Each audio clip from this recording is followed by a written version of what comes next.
I don't think so, but I'm not happy that Israel's going out now. There was one rocket that I guess was fired overboard. It was after the time limit, and it missed its target.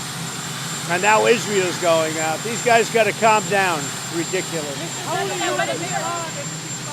I didn't like plenty of things I saw yesterday. I didn't like the fact that Israel unloaded right after we made the deal. They didn't have to unload. And I didn't like the fact that the retaliation was very strong. But in all fairness, Israel unloaded a lot. And now I hear Israel just went out because they felt it was violated by one rocket that didn't land anywhere. That's not what we want, I'll tell you. And I'm telling you, I'm not happy about that, Israel, either. Because all I do is play both sides. I'm going now, as you know, to NATO. Some of you are going with me, and I think it's going to be successful. We'll see. I'll let you know. Are you going to achieve the agreement? It's a new dawn in the Middle East, thanks to the agreement you managed to achieve.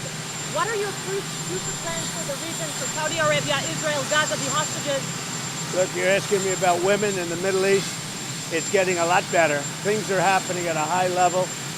As you know, Saudi Arabia's done a really good job. It's coming out far faster than I thought. So we're very happy about what's happening with women in the Middle East. No, I'm talking about a new dawn in the Middle East that you managed to achieve last night. Yeah. The region is going to a new place with the agreement. Can you tell us what your future plans for Gaza, for the hostages? It's a new dawn. I appreciate the question. You're very nice. Who are you? Thank you. I'm Neria Kraus from Israeli Channel 13 News. Well, we have to have Israel calm down because they went on a mission this morning. I got to get Israel to calm down now. Did you get to speak with the Prime Minister? Did you talk to Prime Minister Netanyahu? I speak to everybody. You urge both sides not to violate the ceasefire, but reports coming from the region suggest that the sides accuse each other for violating the ceasefire. So I think they both violated it. I'm not sure they did it intentionally. They couldn't rein people back.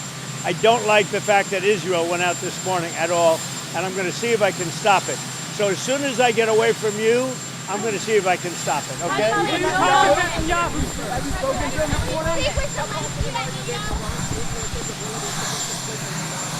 I think it's been completely demolished. I think the reason we're here is because those pilots, those B-2 pilots, did an unbelievable job.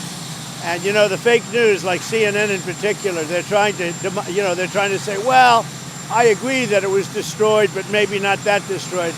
You know what they're doing? They're really hurting great pilots that put their lives in the line.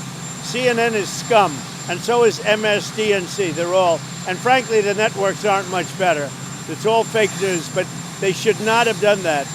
Those pilots hit their targets. Those targets were obliterated, and the pilots should be given credit. They're not after the pilots, they're after me. They want to try and demean. No, Iran will never rebuild its nuclear. From there? Absolutely not. That place is under rock. That place is demolished.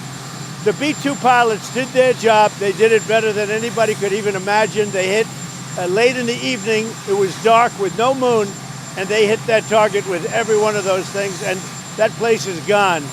But when I see CNN all night long, they're trying to say, well, maybe it wasn't really as demolished as we thought.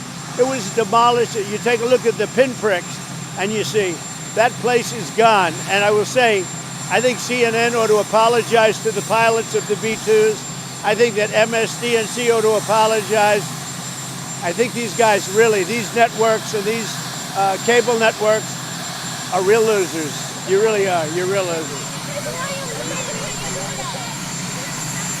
You're gutless losers. I say that to CNN because I watch it. I have no choice. I got to watch that garbage. It's all garbage. It's all fake news. But I think CNN is a gutless group of people. And the people that run it, nobody even knows it's been sold so many times. But the people that run it ought to be ashamed. MSDNC, a guy named Brian Roberts, he heads it. He's a disgrace. He's a weak, pathetic disgrace. Iran violated the peace agreement and the ceasefire agreement. Do you believe that Iran is still committed to peace? Yeah, I do. They violated it, but Israel violated it too. Are you questioning Israel, as soon as we made the deal, they came out and they dropped a load of bombs, the likes of which I'd never seen before. the biggest load that we've seen. I'm not happy with Israel. You know, when I say, okay, now you have 12 hours, you don't go out in the first hour and just drop everything you have on them. So I'm not happy with them. I'm not happy with Iran either. But I'm really unhappy if Israel's going out this morning because of one rocket that didn't land, that was shot, perhaps by mistake, that didn't land. I'm not happy about that. You know what? We basically have two countries that have been fighting so long and so hard that they don't know what the fuck they're doing. Do you understand that?